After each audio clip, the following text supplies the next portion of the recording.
I'm Nena Barlow. Welcome to Trailwise. In my job as a four-wheel drive guide and trainer, I'm often called upon to find routes in the backcountry for specific projects. And I'm often asked, how do I do that? So I invite you to follow along with me today and show you exactly how I do that, from the research that I do ahead of time to the maps and the apps that I use and to what I'm looking for when I actually get out here on the trail.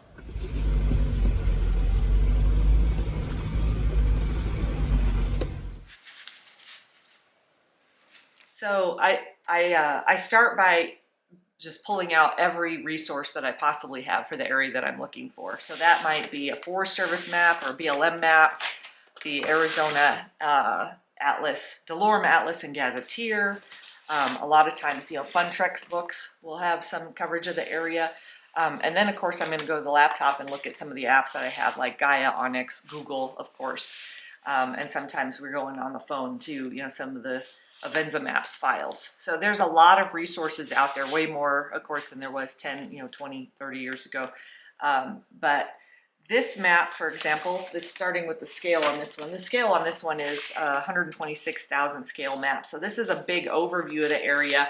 It's not going to give me the detail that I need, but it's going to show me some of the general land management status in the area. So this map shows me where the Forest Service boundary is, the Arizona State Trust land, BLM land, and private land. It shows it very clearly on here. And so will Onyx and Gaia also have those overlays on their apps.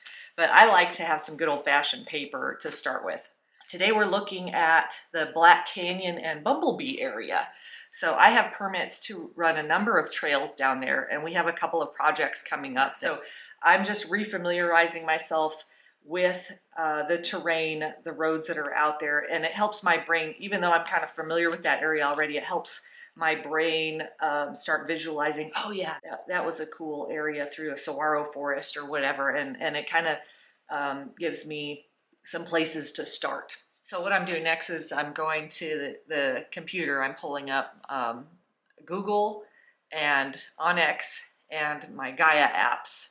And I'm going to be comparing all three to kind of construct my plan for the day.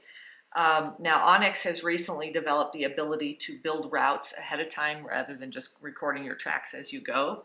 But I haven't played with that feature yet. I'm very familiar with it in Gaia, so I'm going to build it in Gaia. And then when we get in the Jeep, we'll show you how that translates to CarPlay and popping up on the screen, the nav screen for the Jeep as well.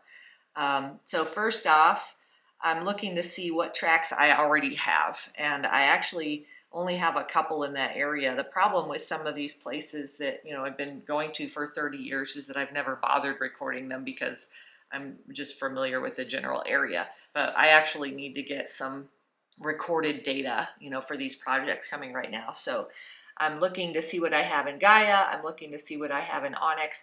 A cool feature with Onyx is that there are other user-submitted trails in there as well. So like the area I'm going, there's a popular trail called Turkey Creek, which you can also find in the Fun Treks book.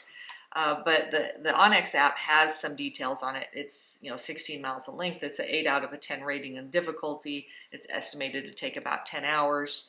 It's suitable for dirt bikes, ATVs, side-by-sides, high clearance 4x4s, and full width 4x4s, it says on here. I'm not going to take that as gospel. I'm not going to rely on just one single source. I'm always going to try to get at least 2 or 3 different sources before I just head out. There's only one of a couple of the main routes where I'm going are marked on Onyx. Where I really need to explore is not like a named trail. In Gaia, I've got it set to a little bit more topographical data, so I can really see, the steepness of the terrain. Google still has just the best imagery for zooming in and really checking out some of those areas. I'm doing this now because I'm in signal and Wi-Fi, and when I get out there, I'm not going to be. So after I get my route planned on the apps on my laptop, it's going to translate into my phone. I'm going to save those maps so I have them available offline because we're not going to be in signal later. So by saving them ahead of time while I'm still in signal, I can now have the full map detail even when we're out of signal. We'll put links to Gaia GPS and Onyx Off-Road in the description below. What's interesting about technology, of course, is that the apps are going to change over the years. What I was talking about, though, about finding multiple sources of data, that's timeless. So, you know, it might have been 20 years ago, 30 years ago, I would have been using just a variety of paper maps to try to cross-reference some information before I head out. But nowadays, we have, you know, multiple resources online, apps on our phone, things like that. And even like 5-6 years ago, I would have been talking about using Avenza maps instead of like Gaia GPS or Onyx Off-Road. The important part, once again, is multiple sources of information. And again, don't take any of it as gospel. You still need to go out there prepared to turn around, to encounter closed signs, to encounter impassable roads, whether it's, you know, recent washouts or like, you know, snow and ice and stuff that we had yesterday. So just, you make a plan, but you don't marry the plan. you go out, you have your situational awareness, and you just figure it out as you go. All right, so we're down here now in our Black Canyon area. I've found that it works better if I turn Gaia on before I start, before I plug it into the media port here. So here's the media port on the Jeep. It's just the USB port. And now that's going to pull up all of your CarPlay options. And so if I go to the main menu on CarPlay, you can see I've got Gaia, Google, PlugShare, because we're in a 4xe, Onyx Off-Road. And you can see I pulled up Gaia here. We're about to go out of signal. We've got pretty weak signal. And this first trail that we're looking for here, I'm going to call it the Green Loop for the moment. There aren't any names on the map like we talked about. There's the Turkey Creek Trail and the Maggie May Trail and stuff like that. This one doesn't have a cute little name because it's just not kind of a well-known like public little loop or whatever. So we'll call it the Green Loop for now, and then we'll probably, just because it arbitrarily picked that color, but I'm going to run a track once we get to the intersection here off of this main graded road, and we're going to start this loop. I'll start a track so I have an accurate record of how long it took and the actual route that we took, because over the years, of course, things migrate as they get washed out and whatnot.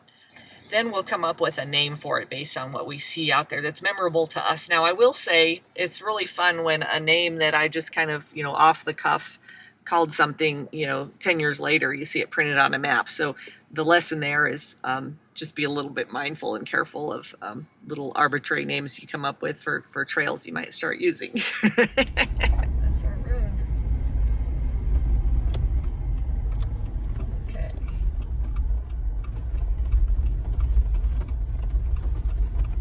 So whenever there's a kiosk, I'm always going to stop and check it out, even if I'm really, you know, confident in where I'm going. If I haven't been there in a while, there could be some new information on here. So, this is, of course, put up by the Bureau of Land Management, and it's going to show all the legal roads that are out here. So it's like, okay, good. This loop that I have marked is, in fact, and these other ones that we were talking about earlier, they are still marked as legal open trails. So, again, yet another piece of information we'll take advantage of. Okay, now, I actually didn't intentionally dress to match my Jeep today. A lot of people don't understand the difference between guiding and training, and then there's, you know, scouting for location stuff. That's a whole other thing. But so the difference between guiding and training is, guiding is, you know, I'm out here to help people through the terrain. I'm going to spot them over obstacles. I'm going to give them some, you know, natural history. I'm going to be looking for points of interest and cool things that to just really pull out and connect people with this area. You know, in a training environment, what I'm looking for are specific obstacle and terrain types that we can teach people. I'm not telling them how to get through an obstacle. I'm teaching them to analyze it for themselves and get themselves through, to guide themselves through obstacles. So guiding is helping people through. Training is teaching them how to get themselves through. So we've come to our first fork in the trail, and immediately I can see which way looks more interesting. Over here on the left, we've got some big lumps, a big washout, and it's just narrower. as opposed to straight ahead of us here. This has obviously been somewhat more maintained. I use that word very loosely. So we're going to mark that. We'll probably check out the bottom end. We might come back that way just to ride the whole thing. But we'll go the easy way first and see what we see. What I'm looking for as a guide is, of course, from a guiding perspective, guiding trail, I want to see pretty scenery. I want to see some interesting things that we can show people to help them really connect with this area. Like, you know, maybe a mine shaft or some really interesting geological layers. Obviously, out here in Arizona, we get to talk about the saguaro cactus, the beautiful Bradshaw Mountains up ahead of us that have got some snow on them today. From a training perspective, what I'm looking for is, well, like here's an example. Here's a water hole. We get to talk about tread lightly principles and something like this, where, you know, it's really fun to splash through water, but we want to teach people to be responsible on public land. You splash all you want on your private property, but on public land, we want to keep the trail where it is. The faster we go through that puddle, the more we're displacing soil and the more damage we're doing to that trail. So we want to ease through there. There's a good teaching opportunity. So this is where the other road comes in right here. Still looking interesting. Doesn't look terribly gnarly, but we could go up that way and see what we see. So you can see it's steeper, it's narrower, it's more washed out.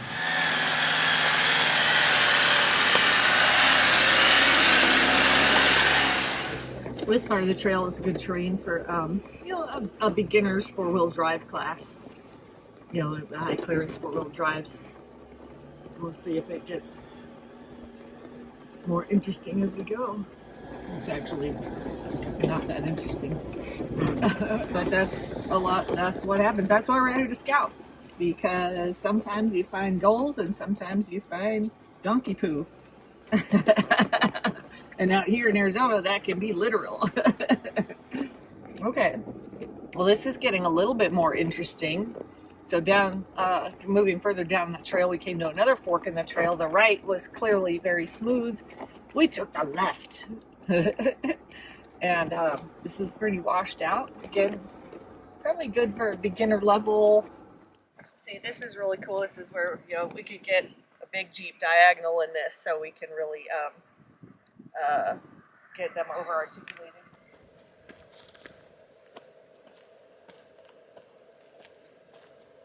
So I've got big lifted four-wheel drives we can put in this crack.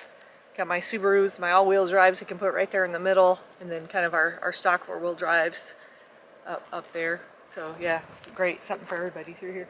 The reason we would want to go uphill on this section is because gravity will kind of drag you through a lot of these cracks, whereas your traction control, using lockers and whatnot, that's going to be stuff you're going to use to come uphill when gravity's not helping you through. Ooh, these bumps over here look very interesting. Bumps are fun because these give us opportunity to teach things like clearances and visibility, because, you know, if your nose up on one of those, we could also get cars articulated on that pretty good again, as opposed to a crack. This is also a nice big open area for staging vehicles.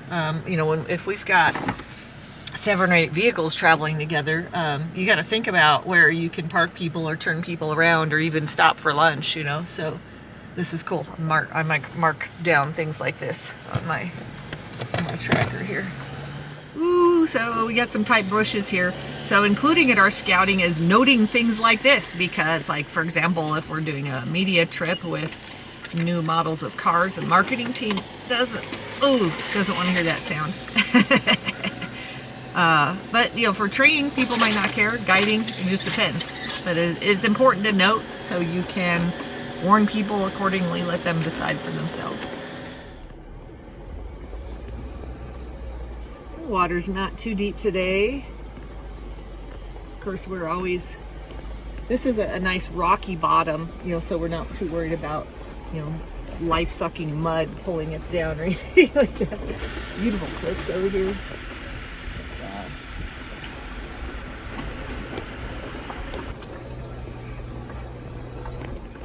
Hello. You mind if we play through? She doesn't look very pleased, but she'll allow it. So of course we're here in the lower part of Arizona, the Sonoran Desert, where we have these beautiful saguaro cacti.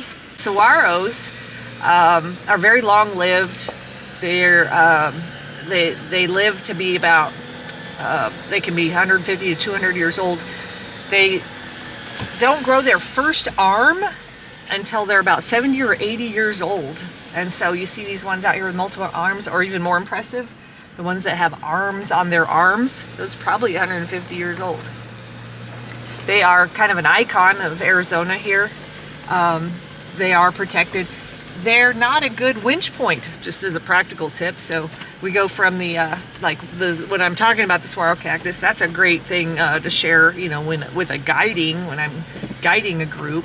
If I'm training a group, I'm going to say that's not a good winch point because cactus have very shallow roots, not to mention they're protected. You get in a lot of trouble.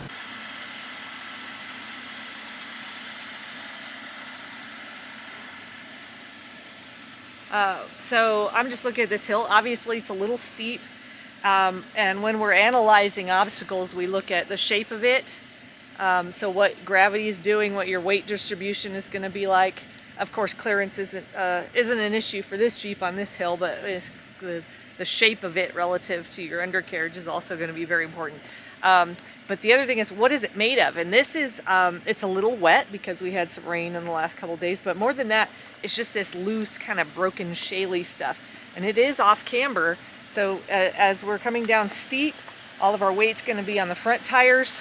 We're also going to be leaning to the passenger side, so that means our front passenger tire is going to have all the weight on it. It's going to be really critical, kind of where that tire goes for traction. So we'll see. I expect to slip a little bit, you know, off of some of these ledges.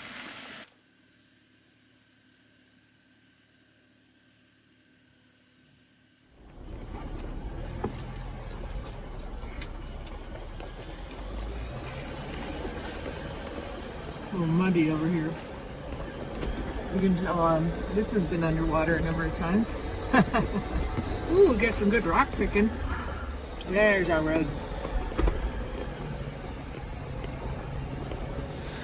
So, and these BLM roads, a lot of these are old mining roads, and sometimes you can still see them on Google, but you have to get out here and scout on foot because they might not be open, they might not be passable.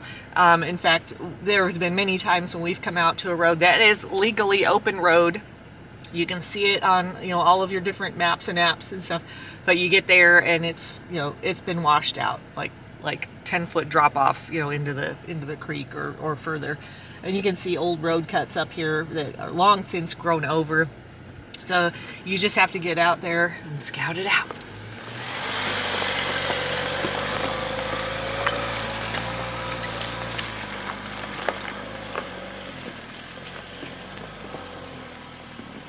So far, we found some nice spots on the trail, some good cracks, some good rocky little hills and rocks to kind of have to pick our way over, being careful with our wheel placement, things like that. What I need, though, you know, to kind of complete a training, a good 101 course, is a nice steep hill. I mean, steep enough that you got nothing but sky through the windshield when you come up. So that's really what we need to find to kind of make this work for training out here. There's a nice little hole. Ooh. Ooh, here's a nice little washout. This is great for talking about your angle of approach, angle of departure, using angles to create a little bit more clearance for yourself. So again, great opportunity for training. Again, still not our steep hill that we need to find to really round this whole thing out. I'm loving the scenery though. You know, from a guiding perspective, this is great. You know, we can do some media drives and you know, even little you know, short guided trips are part of a bigger series of loops out here. There's so much out here, putting that all together. So much history too. So we're looking for that hill. So far, nothing has been really steep on this trail. That one little drop, but like when you see switchbacks on a map, that gives me hope that maybe there's something steep over there. So we're gonna go check it out. Oh, is that a hill climb? Is that a hill climb that I see? actually, this one we're descending has got some promise too. It's a little lumpy. Ooh, this is interesting. So it's steep, it's a little steep, but it's also this is actually jumping from like a 101 class to a 202 or a 303 class, because it's steep and it's got some big rocks and holes. Like we have to pick a line as well as we're gonna, you know. So this we got a good hill, but it might be more than what we're looking for, certainly for a 101 class. Ooh, I have to pick a line here. Let me think. Hang on, I'm gonna try something.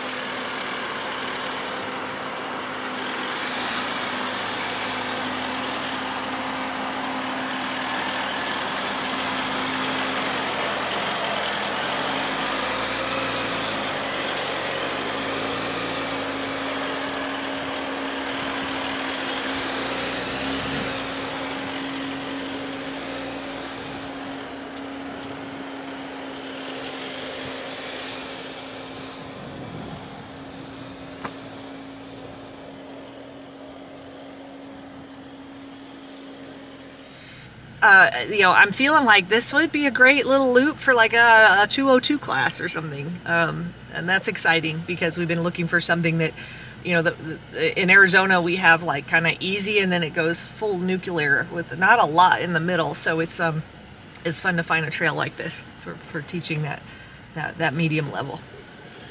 See what else we see. We still need a good steep hill for like 101 level. See if we can find it.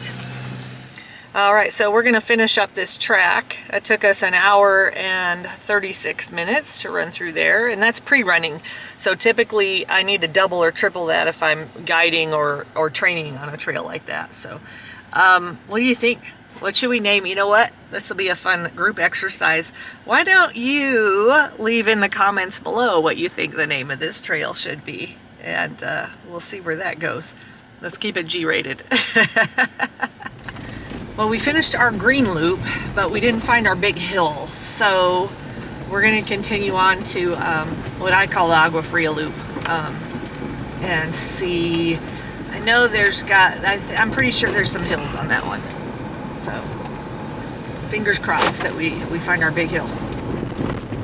Well, here's something a little unexpected that we don't get a lot of in Arizona, or at least in this part, it looks like some nice deep soft sand here. It's wet from all the rain the last few days, so not too soft today, which is awesome. Look how gorgeous this is. Again, this is the beautiful Black Canyon Creek, and of course, we're just excited in Arizona whenever we have any water at all. So one thing we do have to watch for in water out here, this is unlike the last crossing where we had a nice rocky bottom. This is a little bit more sand, just like you saw on that bank over there, and we do get quicksand. Quicksand is saturated sand, and we're going to be very mindful of that. It's kind of a silty mud on the bottom of this. Now this is always the tricky part, is getting up the bank on the far side. It's wet grass now. Okay, little slip, no problem. Oh, look at that, look at that, look at that, look at that hill. Woo! That could be the one. That looks gnarly from here. Nice. All right, let's go see it. Gotta go see it. Well, this is a good hill, all right. Again, this is a little beyond, I think, a 101 class. So this is a 202 class for sure, because we're introducing a couple different elements. We talk about, you know, the vectors of pitch and yaw and roll, and you know, pitch is you know, the nice steep hill, and that's what we're looking for a 101 class. If we're introducing quite a bit of lean in the roll vector, that's getting beyond a 101 class. So we would use this for a good 202 class, or even you know, like train the trainer class. This will be good for that. So but I'm picking my line right now because I got to get myself up this too. So I kind of want to straddle this. Instead of dropping in where I've got all the weight on my passenger side, I'm going to try to use this wall just a little bit. I do have good tough tires on, so I'm confident in using my sidewalls for traction. I'm going to straddle this, keep my weight distributed a little bit more evenly. There we go.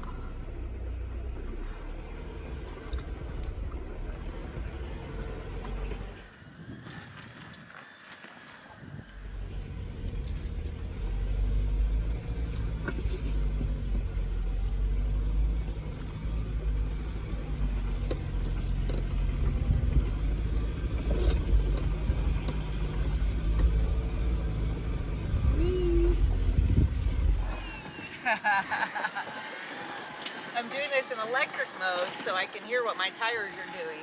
That's a really nice option. You get really spoiled with that.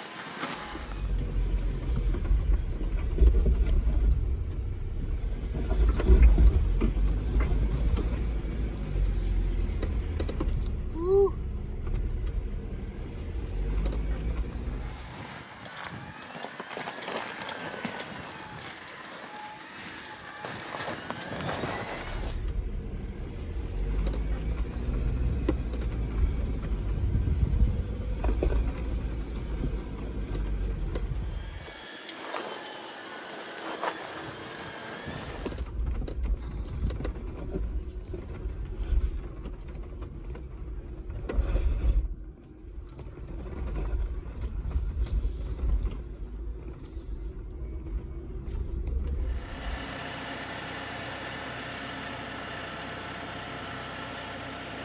We're coming to an intersection here.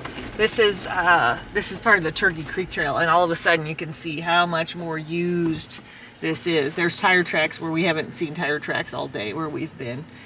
So this is the Turkey Creek Trail, goes up towards Cow Creek, and then I'm going to call this the Black Canyon Creek Loop Trail for now, until a better name comes along.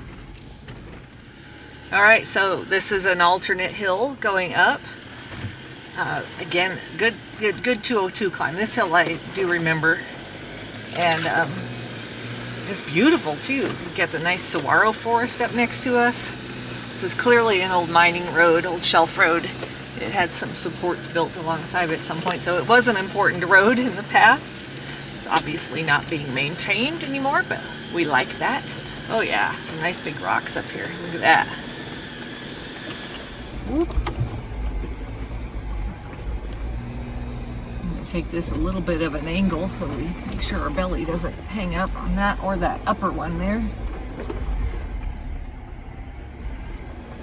Helps it pick our lines earlier. I've already got my line picked all the way to this corner up here.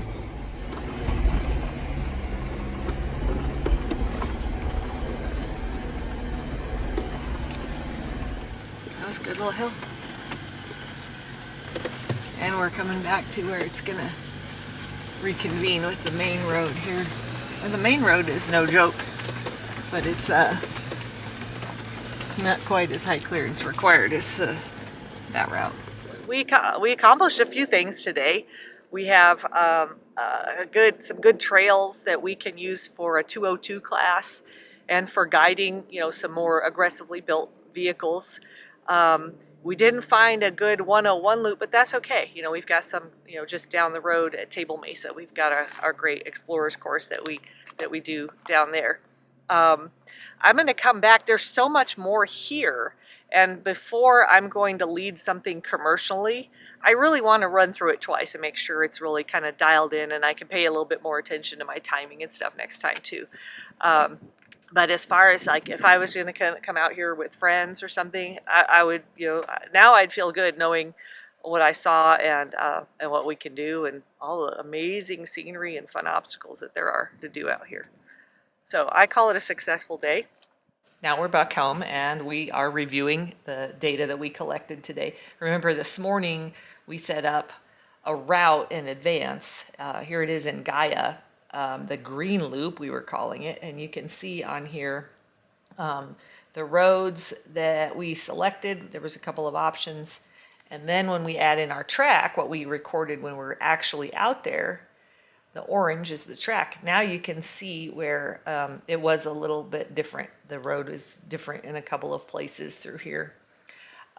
Nothing major, but definitely significant. You want to have an accurate track, at least for the way things are this year. And then we have a big flood and, things move around again. And then when we add back in our waypoints that we saved today, you can see these are all the photos that I took to record specific obstacles and things like that, so that we could, we have a record of what it looked like at that spot. Oh, that was just a pretty scenic spot. And then probably down here was where I took a picture of the, like the obstacle, the crack or something like that. I was all excited about, yep. So now I have some good data that I can go back and continue planning any future trips. Hey, thanks for following along today. Remember to like and subscribe and hit that notification bell. If you want to follow us on Instagram, it's Barlow_adventures. And of course, all of our trips and training are listed on our website at barlows.us. Until next time, be safe out there, be trail wise on our public lands, and happy trails.